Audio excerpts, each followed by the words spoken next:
We at the Adventure Bike Shop have used our experience from our own halfway around the world and back travels.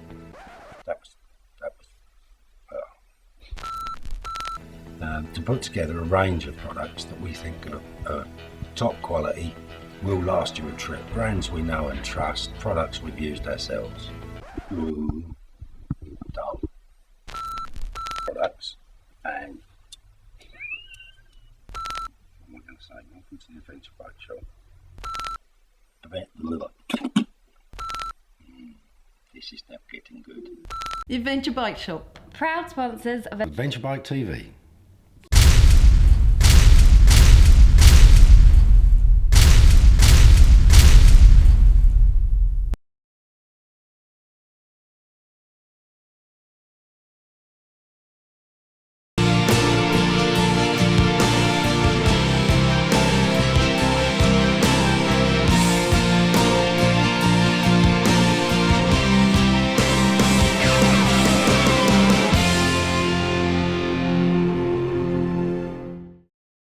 Welcome to Adventure Bike TV, where once again I find myself in South Wales.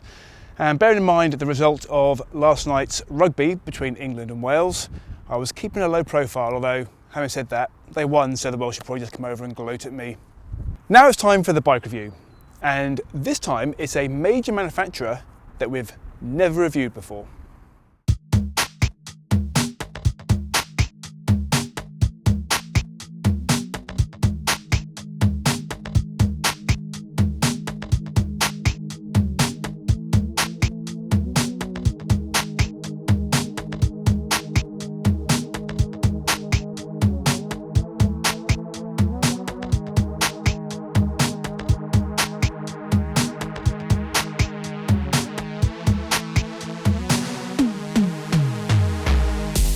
We get asked by a lot of our viewers in the USA to do reviews of the KLR 650. Unfortunately, it's not a bike that Kawasaki keep in the UK range, so consequently it's quite difficult for us to get hold of one to look at. But we've been invited by M&P Motorcycles to take a spin on one of Kawasaki's other bikes, the Versys 1000. So where does the Kawasaki Versys 1000 sit in terms of adventure? Well, interestingly, Kawasaki don't mention adventure in pretty much all the blurb that I've seen about the bike. However, we have a very different view of what adventure can mean. It can be a road ride on a Harley Davidson, it can be crossing the world via dirt and tarmac on a Honda C90. And the Versys is most definitely a bike for road adventures.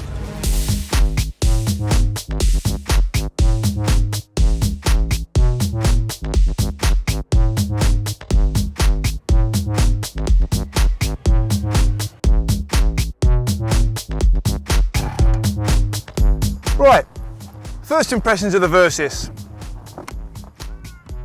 Two things struck me. Firstly, the engine. It's an inline 4, so it's incredibly smooth. It's even smoother, I think, than the either the Triumph Explorer or the Triumph Tiger. And the power delivery is very, very sweet, although it's not that powerful a bike. And the other one is this cockpit. It's sort of like looking at the inside of an old black plastic bucket. It's functional and a bit plain. But actually, so far, not too bad. I wanted to talk about the styling of this bike, because when I first saw it, I wasn't sure. And I read a lot of stuff from other critics who don't always have the nicest of things to say about it. They say it's a bit bland and a bit ordinary. And I know I'm not particularly fond of the interior of the cockpit, but actually, the rest of the looks are really, really growing on me. It's never going to set the world on fire. It probably wouldn't be the first girl you'd take home to see your mum. However, I do think it's a grower, and it's definitely helped by the fact that the front bears a remarkable resemblance to a DreamWorks Dragon. If you're well used to singles, twins and triple engine configurations in your adventure bikes, the inline 4-cylinder engine of the Versys will remind you of the big old unfaired high handlebarred naked sports tourers from your past. And so it should, as the bike's heritage goes back to the classic Z1000. In terms of prices, your entry-level Versys is very, very competitive. A snip at under 10 grand, 9,749 to be precise. If you want the side luggage, handguards and a tank pad, it'll be another 650 quid for the Tourer, and the Grand Tourer will set you back 11,099. Kawasaki made a lot of changes to this latest incarnation of the bike. The new styling, extra comfort and sports touring tyres have taken the Versys from an ugly duckling with a bit of an identity crisis to a swan that knows exactly who and what it is. If Ray Mears is your GS and Bear Grylls is your KTM 1190R, then maybe the Versys is your Michael Palin. The engine will give you an acceptable 118 horsepower, but it does feel like more, even though the bike is heavier than last year's model.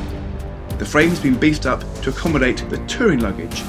It still feels surprisingly nimble for a 250 kilo big bike, and the slipper clutch has an almost feather-like touch. You'll get a lot of metal for little money with the Versys. On top of your 200-mile tank range, you'll get ABS, traction control, a centre stand, an adjustable screen, the slipper clutch, and remote rear preload adjuster. And just one final little thing.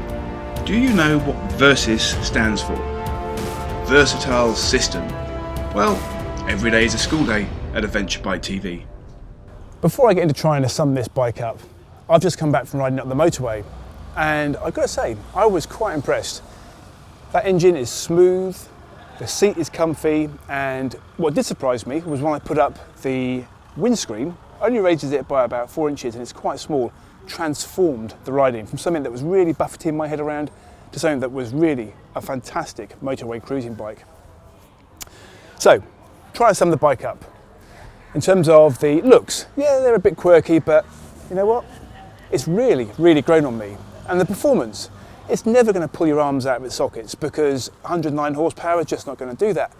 But combine that with the 17-inch wheels, and actually it makes a pretty good tool on the mountain roads. I really, really enjoyed riding it. But you know what? The things that I really liked about this bike was it cost less than 10 grand. So for less than 10 grand, you're getting a bike that rides well, it's a good motorway tool, and actually I quite like the look of it. And the second thing I really, really like about it is it doesn't try to pretend to be something it's not. It's a Grand Tourer. Simple as that. It's a great adventure bike for the road for a Grand Tour, and it doesn't try to pretend to be anything else. Would I have one of these in my garage though? No, it's just not the bike for me, but if you were looking to spend less than 10 grand and go on a big road adventure, you could do a lot worse than look at one of them. Which sort of begs a final question. If Kawasaki can make a bike for under 10 grand that's a Grand Tourer that's this good, and they've got a great pedigree in motocross bikes, then why the hell can't they make a great adventure bike? Kawasaki, listen in. We know it's only October, and it may seem a little bit early to start talking about the Christmas show, but this year Adventure Bike TV's Christmas show is a little bit special. We're going to be filming it in front of a live studio audience in a Top Gear style. Here's a little bit more about what we're going to be doing.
thought the tower was moving more and more, and I looked down to check it, and if Tom comes down with the camera, you can see what I saw when I checked the tower.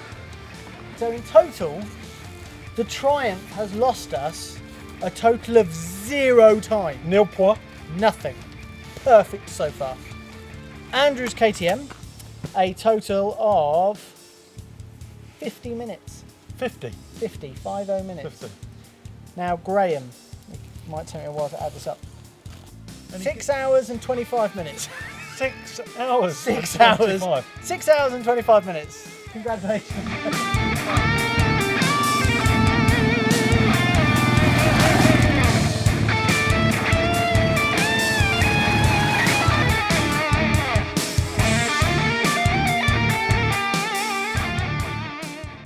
This month's competition is also related to the live Christmas show. We're giving away 2 pairs of tickets absolutely free for the live show. So go to the website to enter. But also, if you're interested in getting £10 off a ticket, write to us via the website and tell us why you think you deserve the discount. Now it's time for a break. And when we come back, it'll be time for our new look under the visor.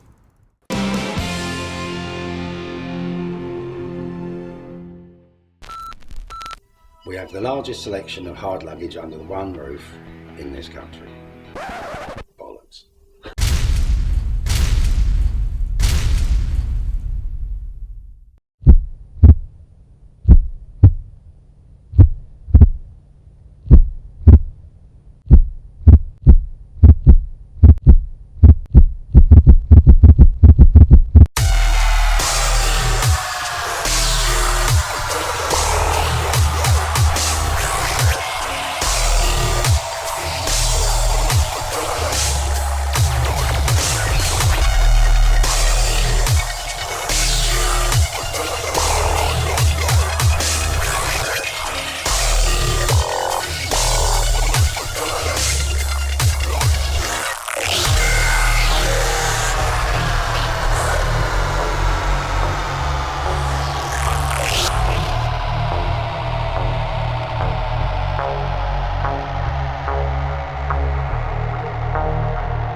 We are the sole UK stockist of the Redverse 10, the original park your bike in the garage 10.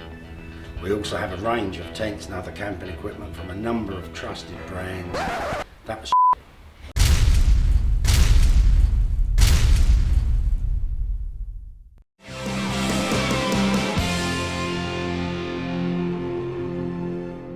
Now it's time for Under the Visor with Antonia Bolingbroke-Kent.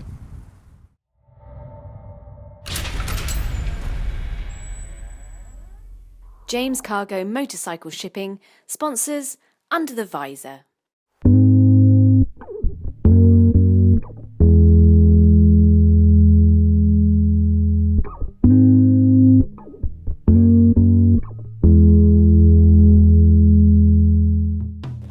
Hello, my name is Antonia Bolingbroke-Kent and I am the author of A Short Ride in the Jungle, the Ho Chi Minh Trail by Motorcycle. Well, it all started in 2006 with a tuk-tuk, a pink tuk-tuk called Ting Tong. So my friend Joe, my best friend from school, rang me one dark December evening in 2005 and said, let's drive a tuk-tuk from Bangkok to Brighton. And 6 months later, we were thundering across China's Gobi Desert in Tingtong, the tuk-tuk. And during that trip, we set the highly competitive Guinness World Record for the longest ever journey by auto rickshaw. And we raised £50,000 for Mind, the mental health charity. So I guess I was now hooked on jolting across mountain deserts and steppe in flimsy, unsuitable, at this point, three-wheeled vehicles. And I really couldn't go back to the office job, which had been working in television in London. So my next trip was going around the Black Sea on a pair of Honda Cubs. This Honda Cub, actually, this used to be leopard print and a zebra print one. There was no going back. I had fallen in love with small, slightly comedic vehicles. And from these Honda Cubs, it was a fairly logical step to the Pink Panther, which was the vehicle I used on the Ho Chi Minh Trail. When I decided to do the Ho Chi Minh Trail trip, which was inspired by producing a BBC programme about the trail, I had to decide what mode of transport I was going to do the journey on. And well, I'd already fallen in love with Honda Cubs. There was never really much of a choice. It had to be a Cub. Cubs are ubiquitous in Southeast Asia. They are easy to fix. They're idiot-proof. They're indestructible. They're very cheap. These are all very important factors given my limited budget and my even more limited mechanical know-how. So I went to Hanoi and I found myself a £200 Honda Cub, which then got pimped for me by two guys from a company called Explore Indochina, who had done all the bikes for Top Gear. I'm sure lots of you saw the Top Gear Vietnam special. And essentially this Cub was unmodified. She had a granny basket, she had slender city wheels, she had all the usual slightly crap but wonderful stuff that goes with a Cub, and she had a hot pink paint job. So thus the Pink Panther, my friend and foe over the next 2,000 miles, was born. The reason the Ho Chi Minh Trail appealed to me in the first place was I'm a real Asia-phile. I love Asia.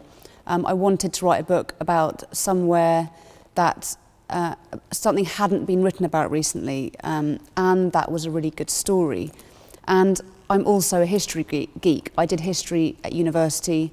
I get very obsessed with historical stories. So for me, the trail was this really perfect blend of a story that in some ways was really well known. Everyone knows about the Vietnam War. We've seen Apocalypse Now, Full Metal Jacket. Most people have heard of the trail, but very few people know the ins and outs of the story behind it. And also, it was very timely. It was 50 years after the end of the war. It felt like the right time to be telling these stories. And for me, when I travel, of course we travel in a way for ourselves. It's very enriching, enlightening for our own lives to travel. But in terms of writing, and for me travelling, what really, really stimulates me is telling stories, telling other people's stories. And there were so many interesting and relatively untold stories on the trail, the legacy of UXO, unexploded ordnance, all the nuances of the tribal wars that had taken place behind the scenes, how people in deepest Laos were still living amidst the wreckage of a war that finished 50 years ago that the children had no understanding of. There were bits of crashed aeroplane in villages. There were the chiefs' houses built out of whole bits of American aluminium. There were tanks by the side of the road. It felt like riding through history, riding down the trail, and every day was totally fascinating and revealing. So that's why the book is kind of this meld of telling the story of this really extraordinary war, but also telling my story and hopefully having light touches as well, like riding on a pink motorbike and being a bit silly. People always ask me why pink. The tuk-tuk, Tingtong, was pink. The Pink Panther was obviously pink. And it's funny because I've always been quite a tomboy. I grew up running through the fields and scrambling up trees and hating dresses and things. But one of the most important things I think when you're travelling is to remember your sense of humour and to just not take yourself too seriously. And I think a lot of people travel in 4x4s and big bikes, sorry, the GS crew. And people, you're going through these remote regions where people are very poor, they maybe haven't seen foreigners very much. And somehow these big unapproachable cars make you seem even more of an alien and less approachable. And there's something about travelling in a pink vehicle which immediately entertains people. It makes them smile. They don't see you as a threat. They just think, oh, it's pink, it's a bit funny. And so immediately it sort of breaks down cultural barriers. And when you don't speak the language and when you're from such different cultures, comedy, making people laugh, is an amazing way of communicating with people. Because it's often when things go wrong that you are thrown into unexpected and often very enlightening interactions with people. So on my Ho Chi Minh Trail trip, I had a fairly scary 24 hours in the depths of the Cambodian jungle on a road affectionately known as the Mondulkiri Death Highway. And I won't give it away, it's a long story, but for about half a day I really thought I might not get out of the situation in one piece or alive.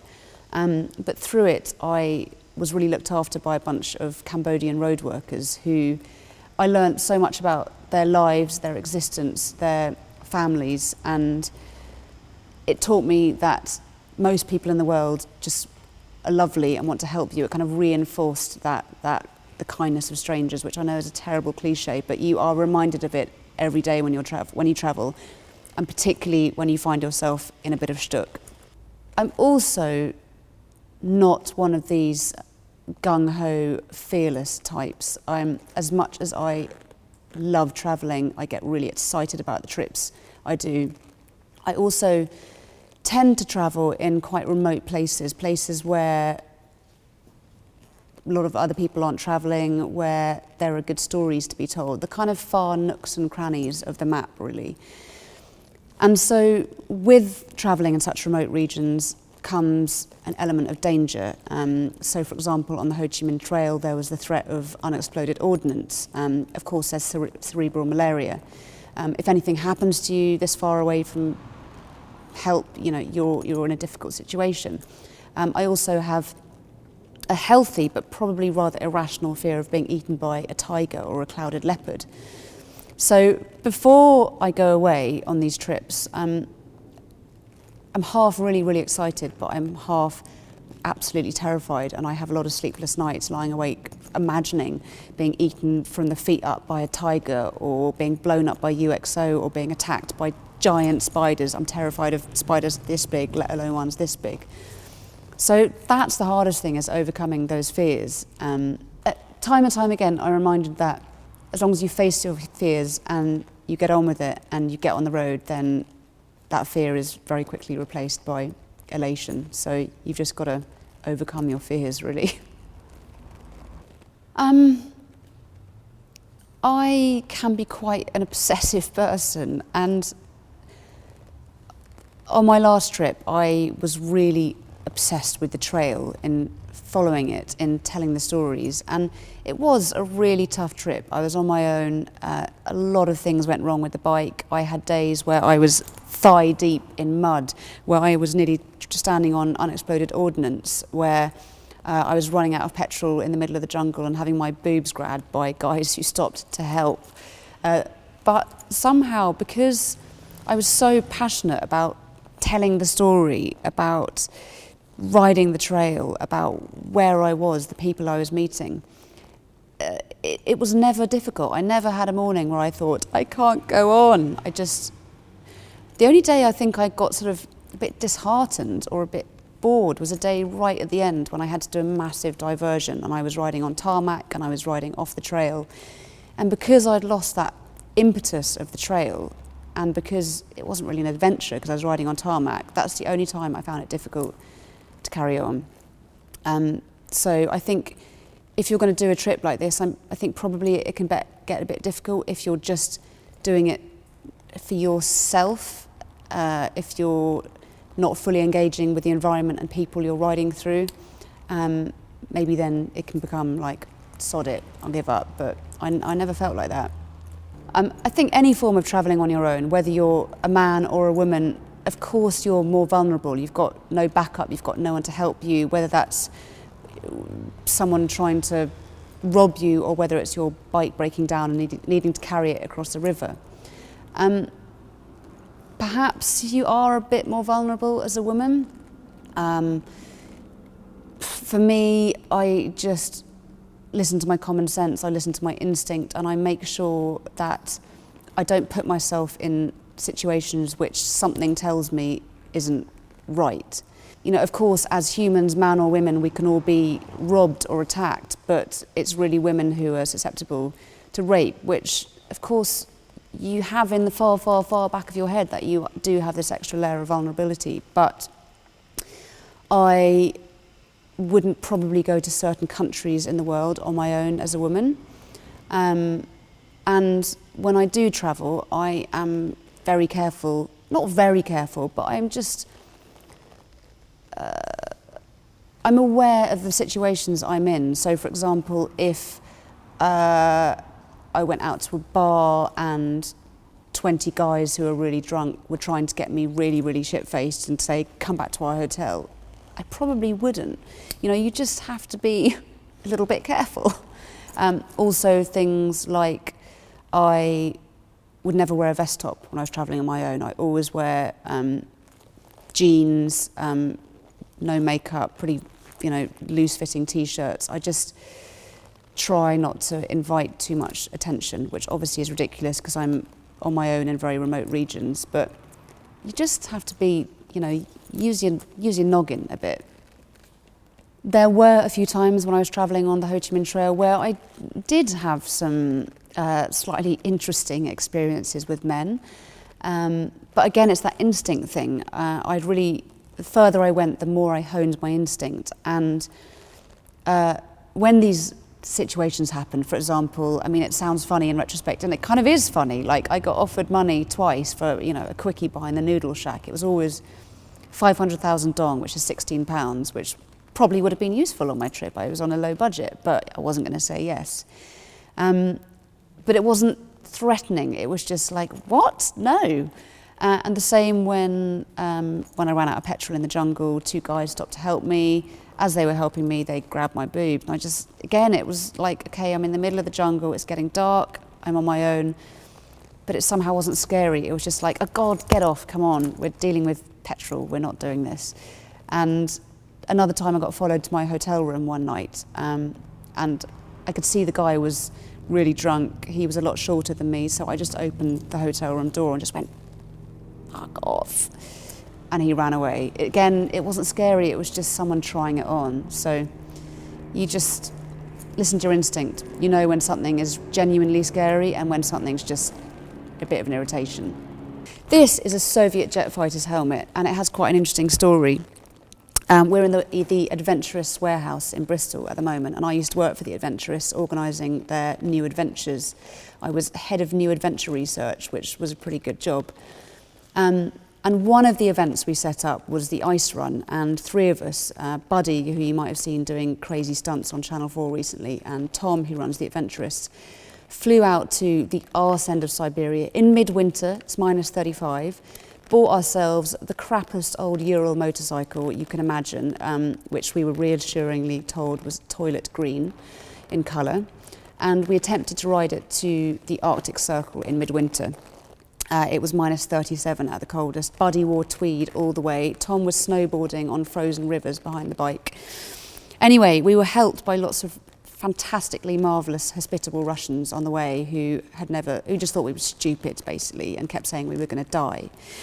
And one guy thought we were so stupid and idiotic that he gave us this, because we were near an old MiG airbase. And it is a proper old jet fighter's helmet. So, here it is. You see, this is the pilot. He used to go up into the atmosphere, no, something up there, really high, and the pilot needed air. So we then carried this back on the back of the Ural with 3 of us already on it, all the way to Yekaterinburg. And what was funny is that another old guy who thought we were extraordinary had given us 3 massive frozen fish. So we carried the frozen fish and the jet fighter's helmet all the way back. So people are always asking me what's next, and there's a few exciting things in the pipeline. Marley and I went to Tajikistan this summer to do a bike trip, off-road trip around the Pamir Highway, which was absolutely amazing. Pretty tough, you're riding at high altitude, the roads are pretty rough, you're right on the border of Afghanistan, Pakistan, China, you're at this kind of extreme crossroads of the world. But we loved it so much that we're going to be taking tours there next year. So if you're interested in riding through pretty wild places, parts of the world that are about as near to the edge of the map that you can get these days, then come with us to Tajikistan and Kyrgyzstan next summer. We're also planning to do a completely off-road tour of the part of Siberia around Lake Baikal, which again is incredible. I went there last year and checked it out, and so that's really exciting. And there's another book in the pipeline. I'm going to be going off somewhere, mystery location, in the spring of next year. So my book, if everything goes to plan, touch wood, should be coming out nearly 2 years away, summer of 2017. So yeah, lots of exciting things happening.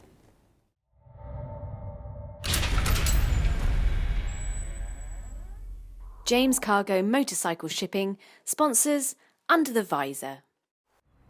How would you feel about riding a motorcycle and sidecar through some of the coldest environments in the world, even across a frozen lake that's starting to melt? Well, the Ice Run guys did it, and here's what happened.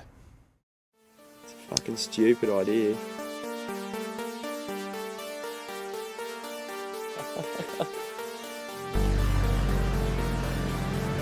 Riding 1980s Russian motorbike on a frozen lake. We're not getting it out. And where are we? You know, we're in the middle of Siberia on a lake. We're not dead yet, despite our best efforts. Chaos and madness. But it's going to get colder and rougher as we go north. This is the Russian that we were taught. Bears, wolves, you'll die. There's a line between adventurous and pushing boundaries, and then things just getting a little bit stupid.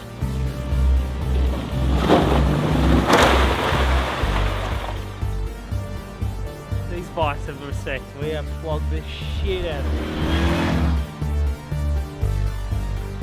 What can I tell you of the Ural?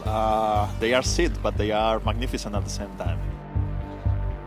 It's difficult to start it, it's difficult to keep it going. It was doing exactly opposite of what I wanted to do. We've already busted 2 jerry cans, had a sidecar start to come apart. That's what makes the Ice Run.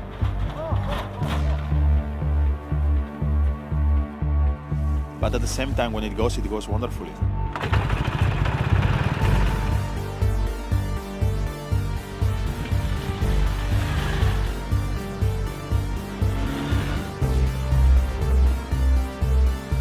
Lake Baikal is massive. 400 miles long, I forget how wide, so it's just very, very deep. I've been all over the place on crappy vehicles that break down all the time, but it's never really been a problem because whenever you stop, you don't feel like you're going to fall through the road. Let's do it. This feels like every little wet bit that we hit, we're going to go through to the bottom. That was the biggest rush of my entire life.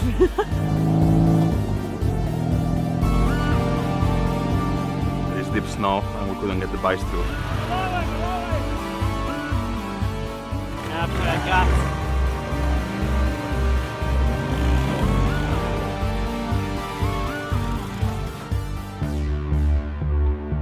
And it's not until the end of a day that you can sit back and have a vodka and sort of reflect on it that you go, okay, that was a pretty mad day. Anything that's wet is now frozen. Boots are frozen, shoelaces are frozen.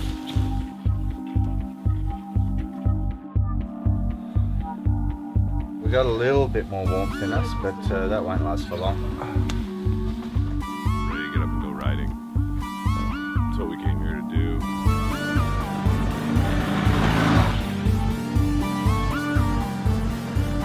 When I'm on it and the throttle is going and the sceneries are just moving past me, I just feel myself. There's nothing running in my head and I'm right there in that moment. It's difficult. It's pure joy.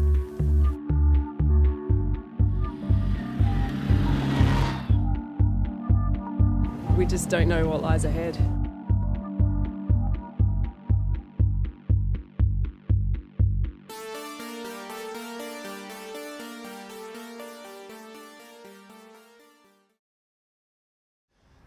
That was just a teaser of what the guys got up to on the ice run. The full video will be out soon, so keep your eyes peeled. It's time for a break now, and when we come back, we're featuring a trip that's turning out to be a little bit controversial.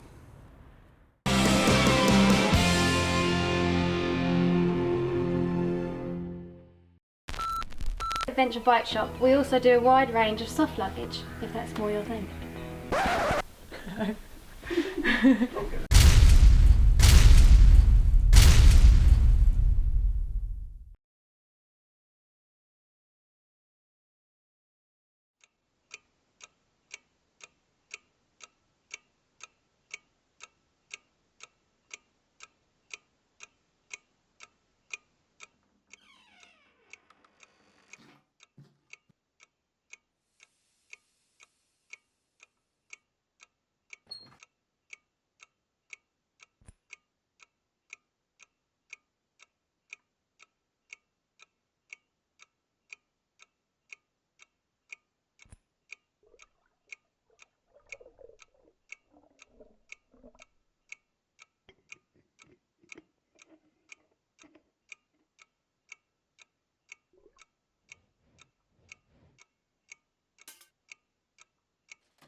We really care about the adventure motorcycle market and try to make it as many shows as possible to see our customers.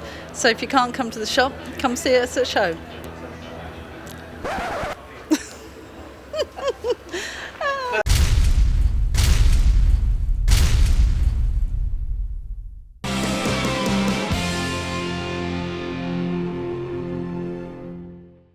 Our next feature is about a trip called Africa with Autism. It's a mum and daughter team travelling through Africa, and it's pretty controversial. What I'd like you to do is to pay particular attention throughout the feature to the opinions of the experts who are advising the team. Bear with us today, because what we are going to be today is straight talking and realistic, okay? And that is the way that TrailQuest runs its training. We're not here to make people feel good about themselves, nor are we here to be nasty, but what we are here to do is to say, this is what it's like in the real world. Can we cope with it? Can we deal with it? You know, because if you can't cope with it here today with 4 blokes to help you, when you're on your own, it'll be a different game.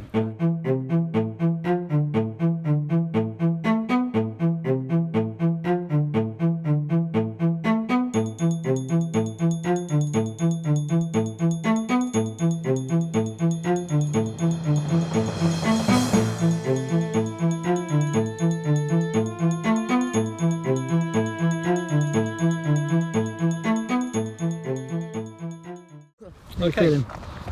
I'm feeling a bit nervous. I feel like I'm surrounded by taskmasters who are going to whip me through all these holes and puddles. And no, I'm good though. I'm good. I'm excited. It's going to be fun. Cool. Yeah. So the aim of the game is just to put you into realistic conditions. That's all. It is. It is. You know, it's not. We're not going to. That's what training is. Over exaggerate. We simply show you what you could actually encounter in the real world, and have a go at it. You know. Exactly. Yeah. Well, we do Ural sidecars and sidecars generally. So she sort of came to me to get the sidecar fixed and teach her how to ride one.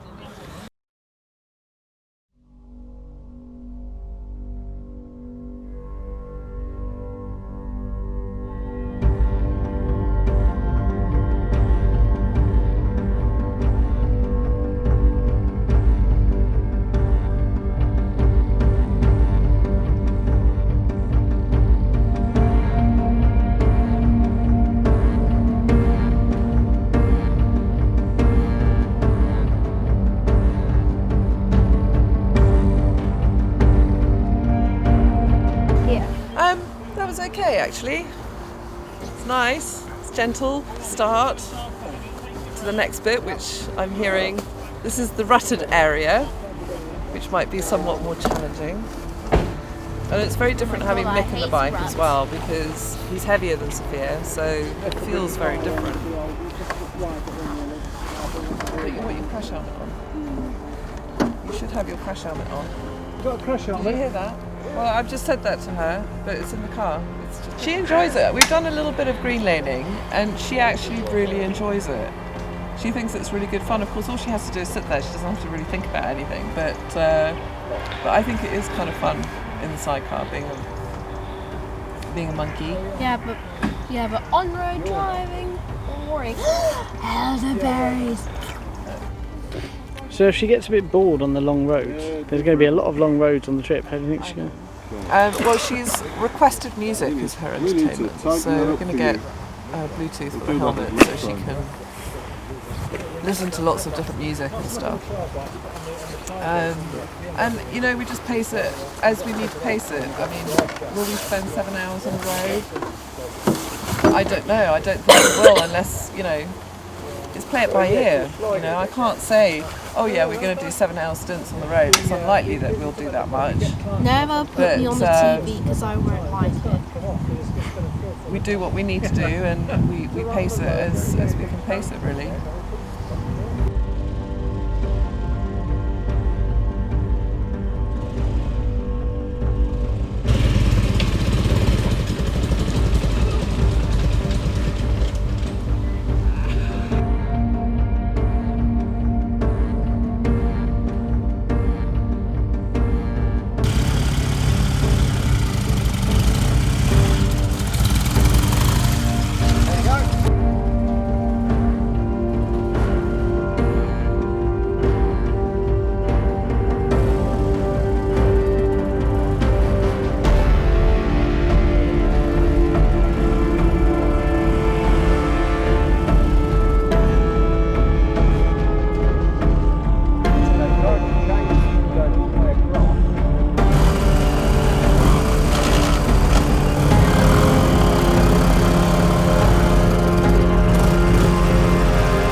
She's 10 years old. She doesn't want to go. No, of course not. She'd rather, you know, be at, you know, I don't know, not be at school, but she'd rather be doing her computer games, watching TV, doing her drawings, and which is fine.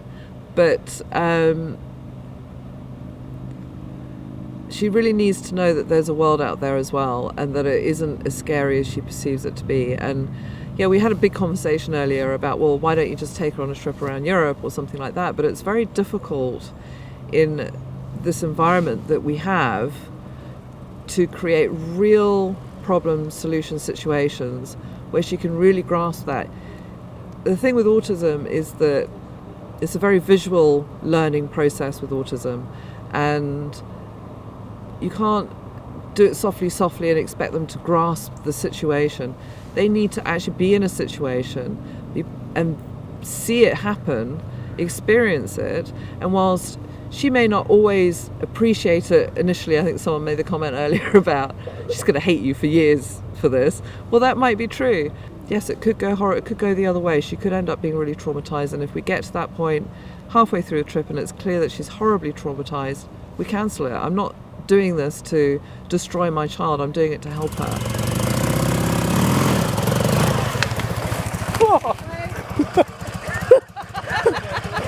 All right, Tom? That was quick moving, eh? That was really good. I think if we've got grip on this back, we want to get back in the road. Well, you take a break. Price went up. How's that? Boring.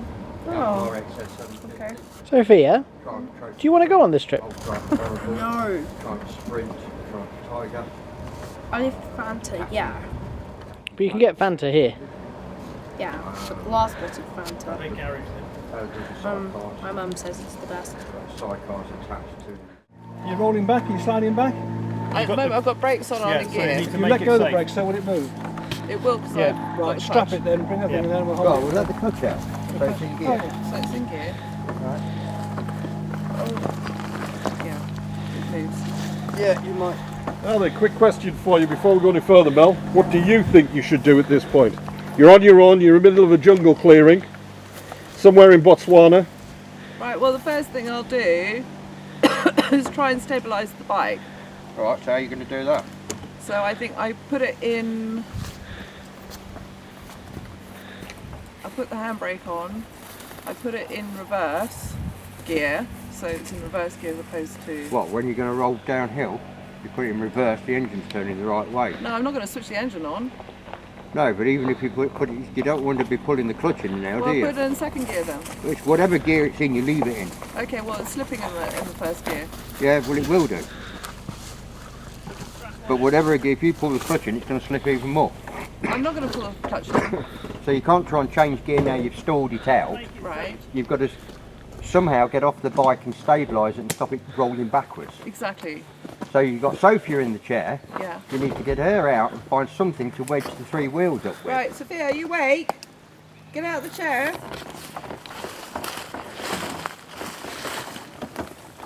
And come up this way, Sophia. Do not go behind the vehicle, come this way. You hear that? In front. Better rock.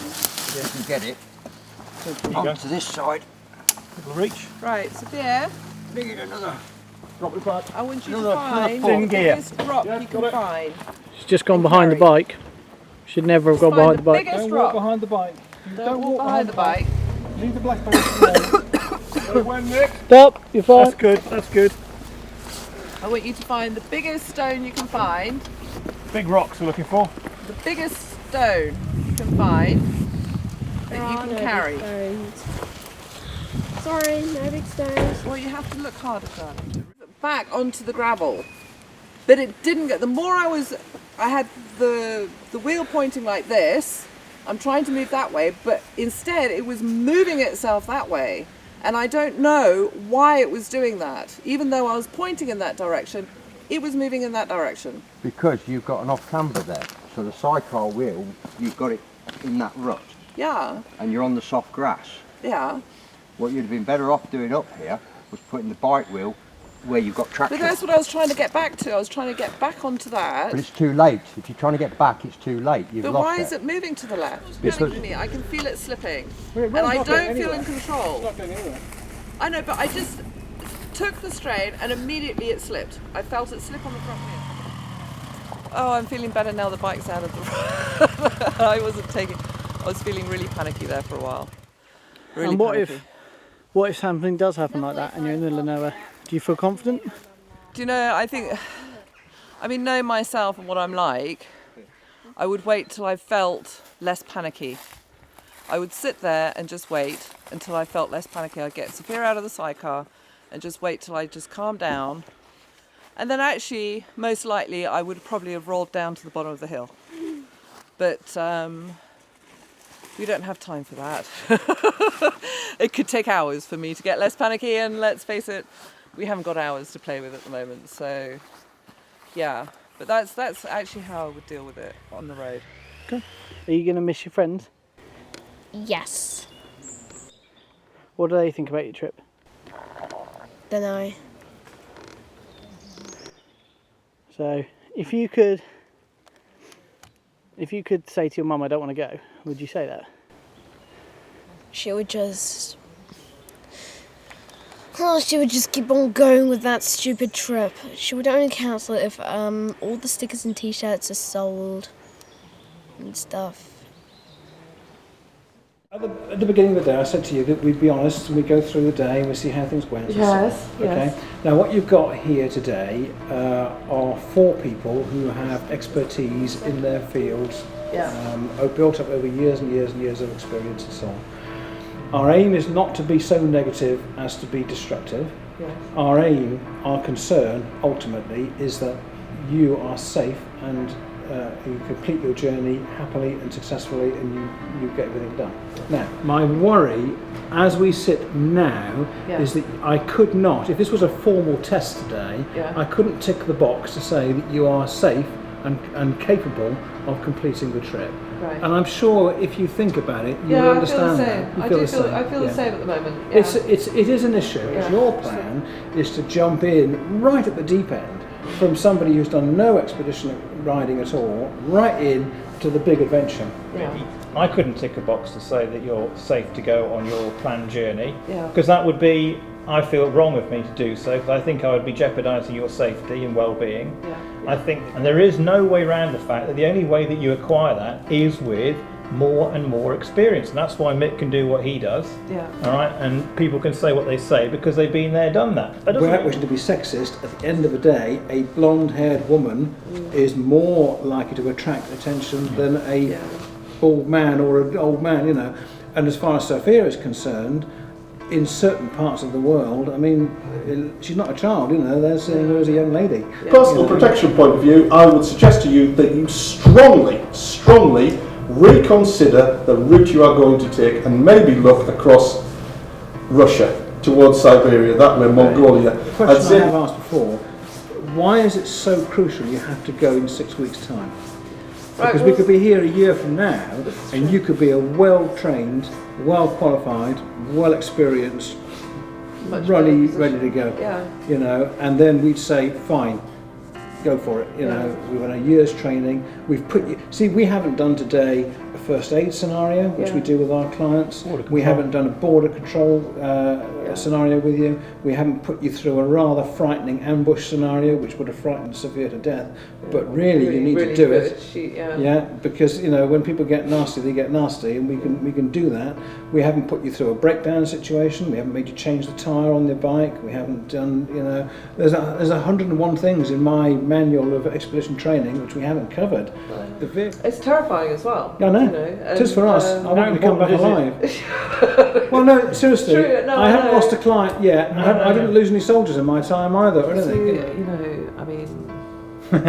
There's nothing wrong with changing your plans, is there? I'm not, I'm not trying to be inflexible, but I'm going to sound inflexible now because I need to be, because you guys are pushing me quite hard at the moment. So I have to sound inflexible, it doesn't mean I am. No, I'm just going to make this statement that there are lots of people going through Africa and travelling around Africa that aren't being kidnapped.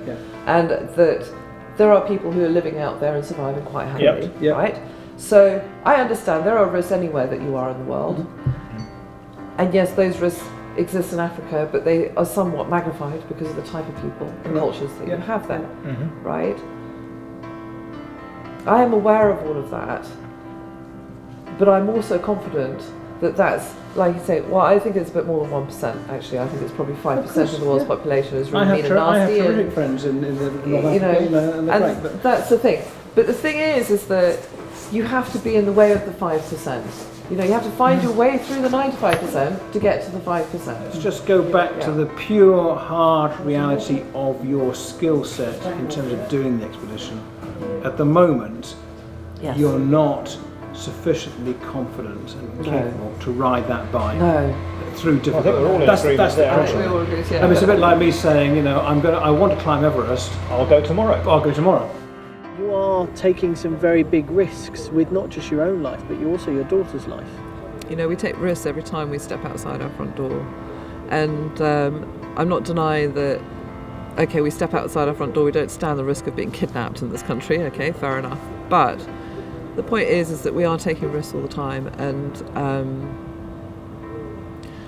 you know, when you deal with risks like that, yes, you have the probability of it happening, but then you also have to mitigate that risk as much as possible. Obviously, the route we're choosing is the safest route we can choose through Africa at this point in time, avoiding areas that are going to be particularly difficult, because some areas, for example in Ethiopia, you don't head towards the Somalia border because you know you're increasing the risk of something like that happening. So it's about mitigation, and then also about, you know, disaster planning. So what happens if you end up in a situation that might start presenting itself as being really dangerous? What do you start doing? What are the things that you can do to mitigate those sort of situations? But if we live our lives based on the fact that you know, something's too risky to do, we end up not doing anything, and we may as well stay at home and watch TV and watch someone else do it. And I don't think I really want that to be a message from my daughter either. I'd like her to feel like she can do stuff in this world, you know, and balance those risks and you know, anyway. So what about some people that might say, you know, they actually think maybe you're being a bit selfish and this trip is actually just for you and not for her, it's just you're trying to use it as you're trying to justify it to yourself?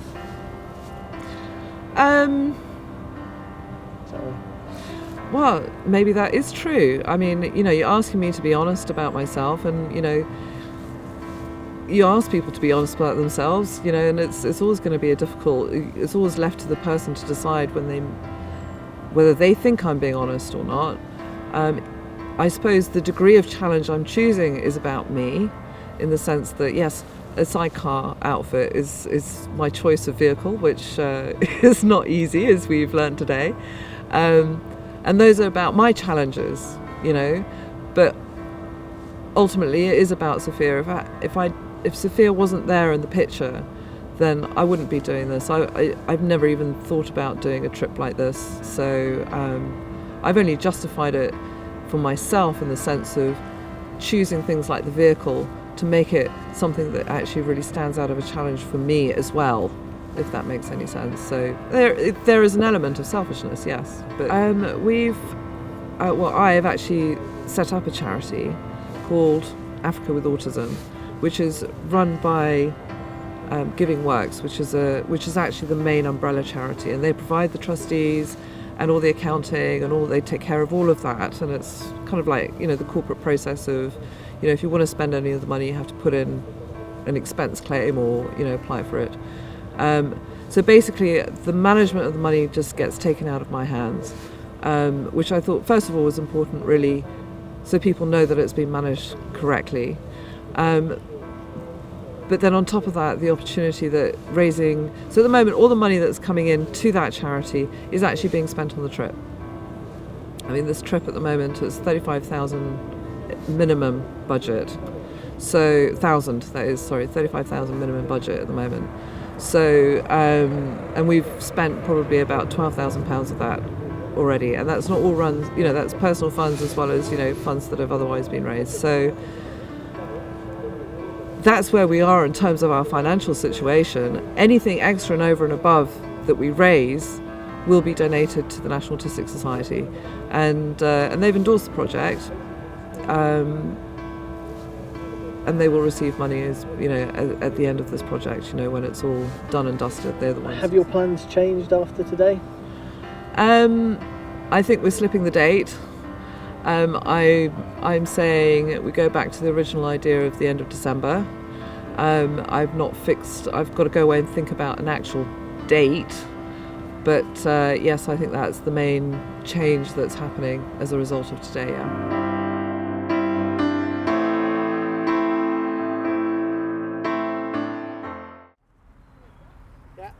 We really, really hope the team heed the advice and the warnings of the experts, because the most important thing on any trip, and especially on an adventure like this, is to be safe. So, Mel and Sophia, be safe. So, that's the end of the show. Whatever happens, do not forget to get your tickets for the live show in November, because just like Top Gear, it's going to be the best in the world. Ta-da! You're so cool.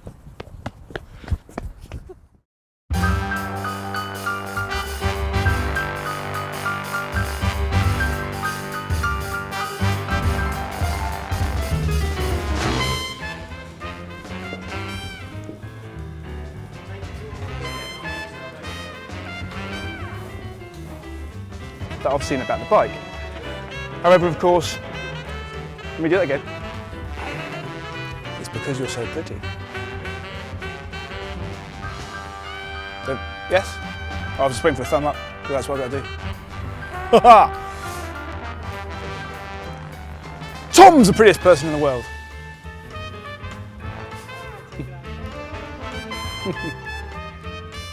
Top Gear is gonna be the best in the world. There we go, I'll say that. Oh, sugar.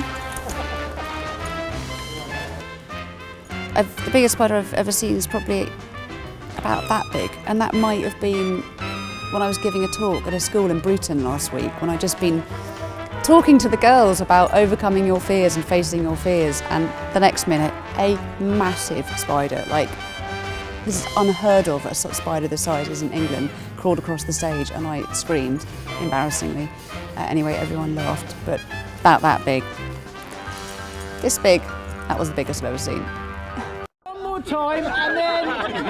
I did great adverts, rubbish at adventures. You get it wrong, it's yours. Right, we'll do it one more time, and then...